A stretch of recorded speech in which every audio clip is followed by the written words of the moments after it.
Angliyalik faoliyatchilar Uyg'urlarga vakolatan Sharq Turkistondagi irqiy qirg'inchilik va majburiyat amgiga vakolatan tayyorlagan bu xat Angliya hukumati va parlamentiga yo'llanadi.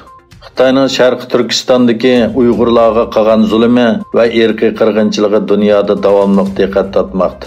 Hukumat va siyosiyonlarning diqqatini tortish uchun Angliya faoliyatchilari imzo qo'yish faoliyati qo'zg'adi. İmza qo'yish faoliyati uchun Angliya parlamentiga avatgan xatida biz Angliyaning Xitoy hukumati bilan suhbatlashib, Xitoyning atalmış qayta tarbiyalash lagerlarida tutilgan Uyg'urlarning qo'yib berilishini kafolatga ega qilishni umid qilamiz. Angliyada tijorat qilayotgan Uyg'urlarning majburiy emgakdan naf oladigan yoki foyda oladigan barliq shirkatlar cheklanishi kerak deyildi. Beyjingning nol Covid siyosatining turtkisida dunyodagi ikkinchi cho'ng iqtisodiy gavdaning iqtisodning ostilashishi texnika magnatlari tarixdagi pasillik eng nachar eshishda o'zini ko'rsatdi.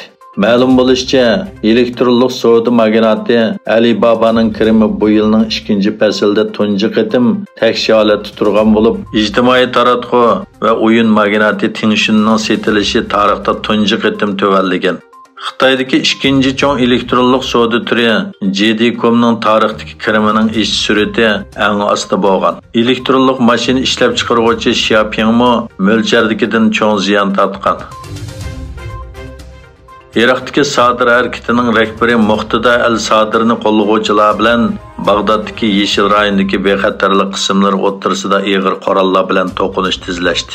Şialarning rahbari Sodirni qo'llaydigan guruhga poytaxtdagi hukumat binosi va chet el vakillar umiga bo'lgan Yeshil rayoniga joylashgan prezident o'rdisiga besib kirdi. To'qinishda qazo qilganlarning soni 13 ga, yaralanganlarning soni 350 ga yetdi. Yevropa İttifaqı Komiteti raisi Ursula von der Leyen o'zlarining Yevropa elektr bozoriga jiddiy taqobil turishda tayyorlik qilayotganligini bayon qildi. Von der Leyen Rossiyaning Yevropadagi fosil yiqilg'i davrining oxirlashganligini, ularning energiya tahdididan qutulib, dunyo qoidasini texmo kuchli qo'g'daydiganligini aytdi. Egilinishcha Xitoyning Guangdong o'lkasi Xinjiang shahrida dunyodagi eng chong elektron mahsulotlar sotib olish bozori joylashgan Huajiangbi rayonini o'z ichiga olgan bir qism rayonlarda 2-sentabrgacha karantin qilish tadbiri yo'lga qo'yiladi ekan.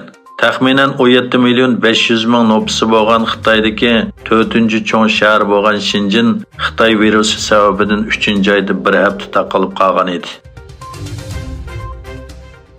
Uyg'ur yoshlari Turkiya tarixidagi eng muhim burilish nuqtalarining biri bo'lgan 30-avgust zafar kuni uchun alohida naqsha etdi.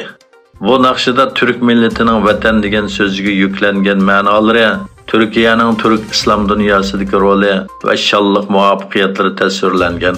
Yoshlar bu naqsha orqali ishg'ol ostida irqiy qirg'inchilikqa duch kelgan Sharq Turkiston xalqiga vakolatan Turkiya davlati va xalqiga salom yo'llashni maqsad qilgan.